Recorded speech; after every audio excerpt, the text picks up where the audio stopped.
Kasih karunia dan damai sejahtera dari Allah Bapa kita dan dari Tuhan Yesus Kristus menyertai kamu sekalian. Amin. Shalom. Selamat pagi Bapak Ibu dan saudara-saudari yang terkasih dalam nama Tuhan Yesus Kristus. Marilah kita kembali mengawali hari ini dengan sapaan firman Tuhan yang tertulis di dalam Sakarya pasal ke-10 ayat yang kedua. Demikian dikatakan di dalam firman Tuhan. Sebab apa yang dikatakan oleh terapim adalah jahat, dan yang dilihat oleh juru-juru tenung adalah dusta, dan mimpi-mimpi yang disebutkan mereka adalah hampa, serta hiburan yang diberikan mereka adalah kesia-siaan.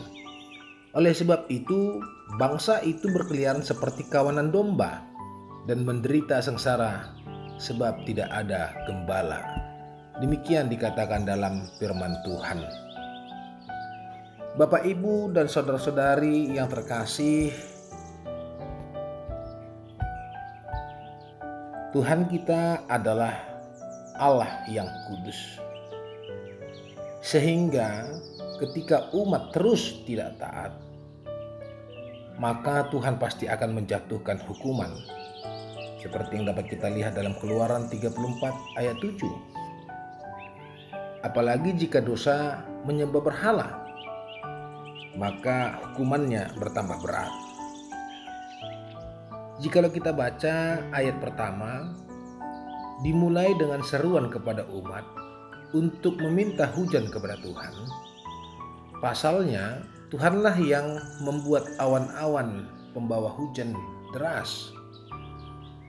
Tuhan juga yang memberikan kekeringan sebagai hukuman bagi umat yang melanggar perjanjiannya.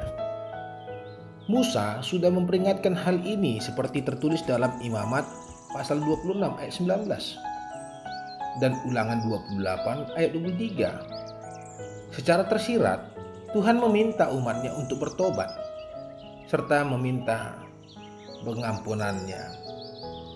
Jika mereka berbalik kepada Tuhan, Ia akan menurunkan hujan lebat dan tumbuh-tumbuhan pun akan tumbuh kembali di padang. Saudara-saudara, penyebab murka dan hukuman Tuhan terlihat pada ayat kedua. Di situ ditunjukkan bahwa umat sudah menyembah terafim, yaitu patung berhala. Mereka juga datang kepada juru-juru tenung untuk mendapatkan penglihatan dan mimpi. Padahal itu merupakan kekejian bagi Tuhan. Oleh sebab itulah Allah menghukum umatnya dengan memberikan kekeringan, sehingga mereka tercerai-berai seperti domba yang tidak bergembala. Salah satu dosa yang sangat dibenci Tuhan adalah penyembahan berhala.